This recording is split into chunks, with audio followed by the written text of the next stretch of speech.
There's no one here that cannot close his or her eyes. And if your daughter is in New York City, she's right in front of you and you're embracing her, you feel the touch of her hands and her hair. It's simple horse sense.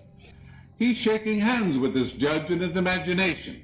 He feels the touch of the hand. He hears the voice, congratulations, and all the things going with it. He flashed the movie in his mind, knowing that all the power of God would flow through that image in his mind.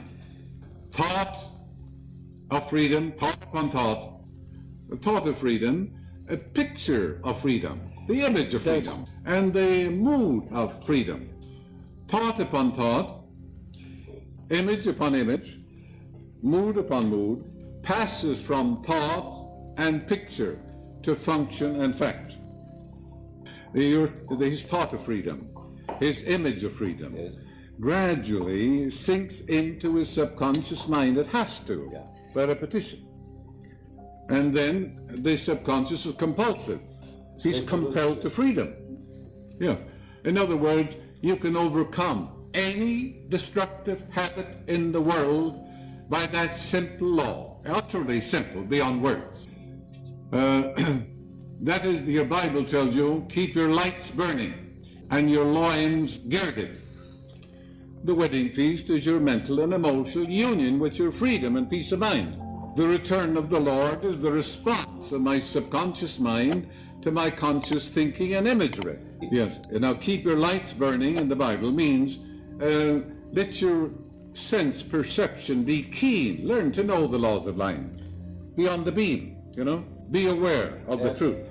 And your loins girded, meaning know the creative laws of your mind. Then the Lord of the law will always respond. There is no use saying, I'm God's perfect child, or I'm whole and perfect now.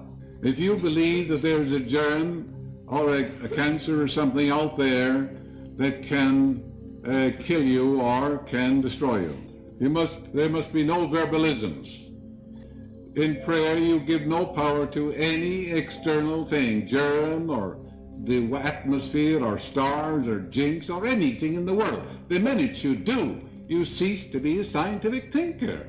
You're double-minded, unstable in all your ways. You don't give power to any created thing, anything in the phenomenalistic world. Germs or anything in this world, you don't give power to. You give power to the Creator. When a man gets cancer, fear seizes him. When he says, I'm finished, I'm done for, he's through. It's only a manifestation of fear. All he has to do is change his mind, and he changes his body. Fear is man's greatest curse. Quinby in 1847, he said, I take a man from the street. He never heard of the word cancer, and he has a little lump, maybe he fell down. I say to him, you've got cancer. It has no effect upon me, he never heard of the word. He said, if we didn't have so many names, we wouldn't have so many diseases.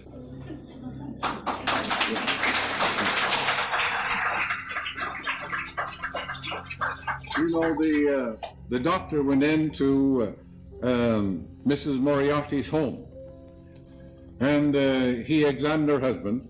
He said, I'm sorry, Mrs. Moriarty, your husband is dead. Immediately he got up in bed. He said, indeed that I'm not dead. And she said, shut up, the doctor knows best. Sie sagte, brauche wohl nicht zu übersetzen, sie sagte, halt's Maul, der Doktor weiß es besser.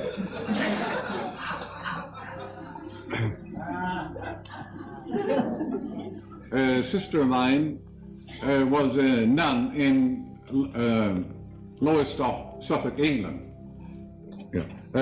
She's now in the next dimension. Very religious woman. Very religious. She was conducting a pilgrimage to Lourdes. I have seen people healed at Buddhistic shrines. They offer oranges and money to a statue. In talking to them, they had remarkable, miraculous healings. The same has happened in Buddhistic shrines. They never heard of Jesus or Mary or Joseph or Buddha or any. They're healed by their expectancy and their belief. Their imagination is fired. Their imagination is fired.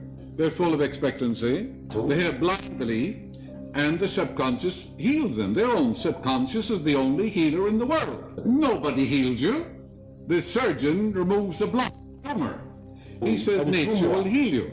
The psychologist, Freitag, will try and get rid of guilt in your mind. When he does, immediately the healing power is released.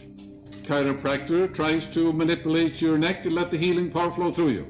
No one in all the world heals. The healing power of God is within you. He may use a different technique, a modus operandi. They're all tapping the one healing power.